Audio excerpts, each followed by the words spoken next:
Jack's hand shook. The tiger growled. He took another step. The mammoth roared and stomped the ground. Play it, said Annie. Kept playing. Jack blew again. The Sabertooth froze again. Jack kept blowing until he ran out of breath. The tiger snared. He's still here, whispered Annie. Keep it on. Jack closed his eyes. He took a deep breath. Then he blew as hard as long as he could. He covered and uncovered the holes on the bone. The music sounded strange, as if it were calling from another world.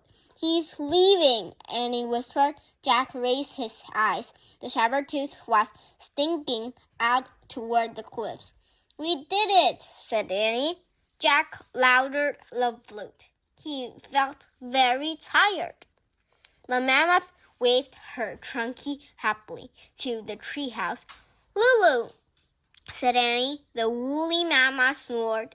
Then she lumbered over to the tallest tree from the back of the mammoths. Jack grabbed the rope ladder. He held it for Annie. She stroked the mammoth's giant ear. Bye, Lulu. Thank you, she said. Annie grabbed the rope ladder. Then she started up. Peanut climbed up too. After they disappeared into the treehouse, Jack climbed into the ladder. He looked back at the woolly mammoth. Bye, girl, he said. Go home now and watch out for the Sabertooth. The mammoth walked away into the sunset. When Jack couldn't see her anymore, he stared up the rope ladder. He pulled himself into the treehouse. Ta-da, said Annie. She handed the Pennsylvania book to Jack. Jack smiled. Now he was positive that they had found the third ending. Their mission was complete.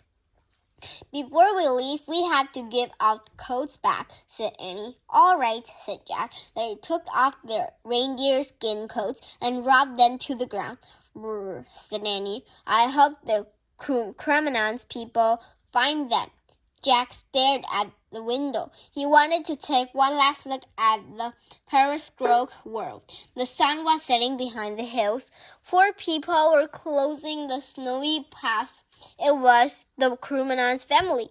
Hey, shouted Annie.